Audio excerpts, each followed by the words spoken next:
और इस वक्त खुद हमारे साथ ब्रजभूषण शरण सिंह जुड़ चुके हैं। भारतीय जनता पार्टी के फायर ब्रांड नेता और सांसद ब्रजभूषण शरण सिंह हमारे साथ जुड़े हैं और इनका परिचय बहुत लंबा है, राजनीतिक परिचय, लेकिन आज क्योंकि इनसे हम चर्चा करेंगे तो एक बात मैं और बता दूं कि ब्रजभूषण शरण सिंह उन नेताओं में है मंदिर आंदोलन में भी जिनकी भूमिका रही है। ब्रजभूषण शरण सिंह जी, आपका स्वागत है बीपी गंगा में। बहुत बहुत धन्यवाद सर।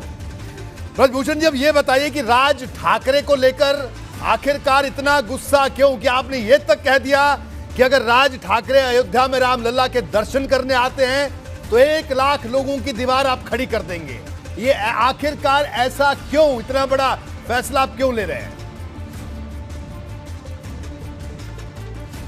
देखिए, आपने अभी कहा कि ये शायद राजनीतिक वर्चस्व की लड़ाई है जी, तो मैं अपने बारे में आपको बताना चाहता हूँ कि मैं बहुत एक साधारण परिवार में पैदा हुआ, सामान्य परिवार में पैदा हुआ। वैसे मेरे बाबा आज़ादी के बाद मैंने पहले विधायक रह चुके हैं गोंडा से जी, लेकिन फिर भी मैं साधारण परिवार में पैदा हुआ, एक किसान परिवार के, और 6 बार सांसद मैं खुद हुआ और 1 बार मेरी पत्नी हुई और मेरा बेटा विधायक है जी।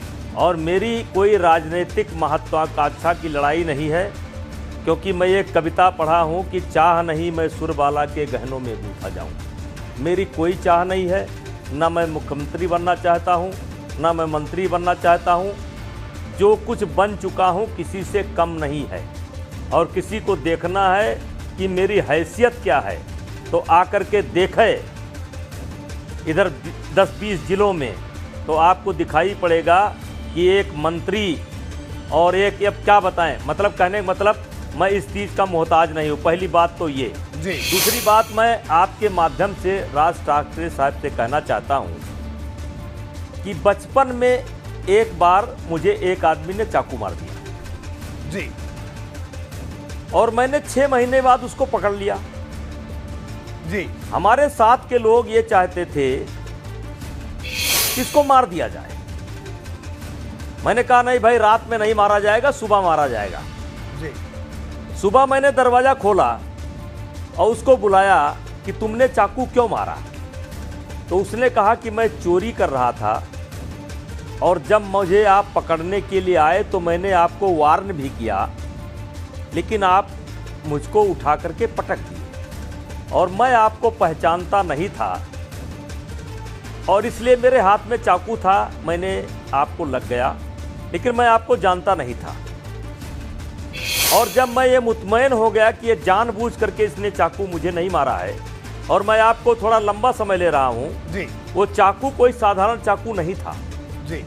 मैं कम से कम 15 घंटा बेहोश रहा और हनुमानगढ़ी के और संत समाज के जो महंत हैं ज्ञानदास जी ने, उन्होंने मुझे ब्लड दिया था जी। मतलब खतरनाक था। तो मैंने जब ये मैं मुतमईन हो गया कि इसने अनजाने में मुझे चाकू मारा तो मैंने उसको भगा दिया और सवेरे जब मेरे समर्थक उठे तो उन्होंने कहा वो कहाँ गया। हमने कहा कि भाई तुम लोग कैसा उसको रखे थे कि भाग गया, क्योंकि उसको मैंने सुबह भगा दिया, खुद भगा दिया था जी। तो क्षमा जो है बड़े आदमी का एक गुण होता है, लक्षण होता है,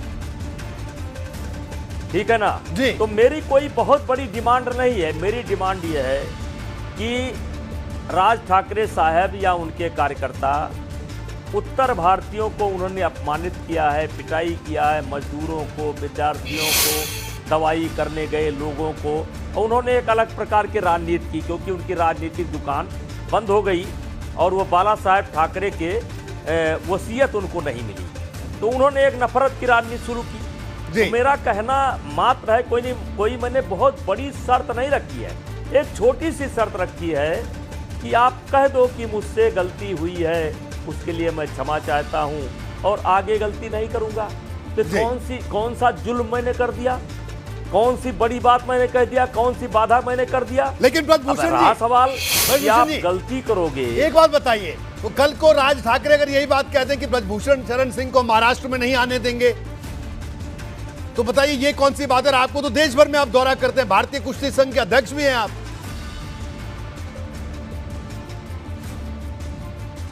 भैया देखो, मेरी कोई जिद नहीं है, मेरी राज ठाकरे साहब से कोई लड़ाई नहीं है जी। राज ठाकरे को साहब को ये समझना चाहिए कि भारत का संविधान बराबरी का इजाज़त देता है।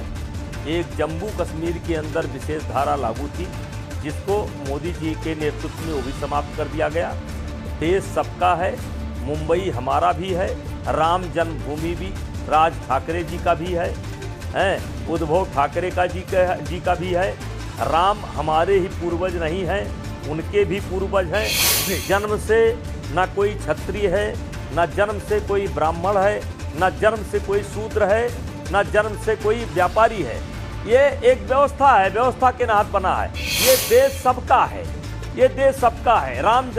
राम का पर जितना मेरा अधिकार है उतना राज ठाकरे साहब का भी है। लेकिन राज ठाकरे साहब धार्मिक यात्रा पर नहीं आ रहे हैं, राजनैतिक यात्रा पर आ रहे हैं। ठीक है, ब्रजभूषण जी, एक मेरा और सवाल आपसे, आप कह रहे हैं राजनीतिक यात्रा पर वो आ रहे हैं, लेकिन ठीक है, जिस तरह का कार्यक्रम तो है, अगर मान लीजिए वो अपने नियत कार्यक्रम पर उन्होंने कहा वो आ जाएंगे, तो मैं एक बार फिर से चाहूंगा, इस वक्त पूरा देश प्रदेश आपको देख रहा है, अगर राज ठाकरे आ जाते हैं तो ब्रजभूषण शरण सिंह की क्या चुनौती है? अभी भी एक बार फिर मैं चाहूंगा कि आप जरूर बताएं। राज ठाकरे उत्तर प्रदेश की धरती पर कदम तो नीचे रख सकते हैं जी, लेकिन एक भी कदम आगे नहीं बढ़ा सकते हैं तब तक जब तक उत्तर भारतीयों से किए हुए कृत्य का वो माफी नहीं मांगते हैं। जी, तो ब्रजभूषण जी आप हमारे साथ बने रहिए।